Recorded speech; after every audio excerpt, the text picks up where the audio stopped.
ఇంగ్లండ్తో Edgbaston test తొలి ఇన్నింగ్స్లో భారత్ దుమ్మురేపింది. తొలి ఇన్నింగ్స్లో భారీ స్కోర్ సాధించింది. ఇంగ్లండ్ బౌలర్లను ఉతికేసి 587 పరుగులు చేసింది. ముఖ్యంగా భారత జట్టు కెప్టెన్ తన అసలు రూపాన్ని చూపించాడు. టెస్ట్ కెరియర్లో తొలిసారి డబుల్ సెంచరీ సాధించాడు. ఎడ్జ్బాస్టన్లో అనేక రికార్డులు కొల్లగొట్టాడు. చరిత్ర తిరగరాశాడు. 269 పరుగులు సాధించిన శుభ్మన్ గిల్ ఇంగ్లండ్లో భారత తరపున హైయెస్ట్ స్కోర్ చేసిన కెప్టెన్ గా నిలిచాడు. సౌత్ ఆఫ్రికాపై పూణేలో విరాట్ కోహ్లీ సాధించిన 254 పరుగుల రికార్డును అధిగమించాడు.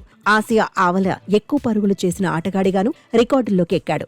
2004లో సిడ్నీలో సచిన్ టెండూల్కర్ సాధించిన 241 పరుగుల రికార్డును బ్రేక్ చేశాడు. విదేశాల్లో భారత్ తరపున 3 అత్యధిక స్కోర్ను సాధించాడు. 2004లో పాకిస్తాన్పై సెహ్వాగ్ 309 పరుగులతో టాప్లో ఉన్నాడు. పాకిస్తాన్లో 270 పరుగులు కొట్టిన ద్రావిడ్ రెండో స్థానంలో కొనసాగుతున్నాడు. శుభ్మన్ గిల్ కంటే ముందు ఇంగ్లండ్లో ఇద్దరు భారత ప్లేయర్లు మాత్రమే డబుల్ సెంచరీలు సాధించారు. 1979లో సునీల్ గవాస్కర్ 221 పరుగులు, 2002లో రాహుల్ ద్రావిడ్ 217 పరుగులు చేశారు. ఓవరాల్ గా టెస్టుల్లో భారత్ తరపున 7 అత్యధిక స్కోర్ను శుభ్మన్ గిల్ సాధించాడు.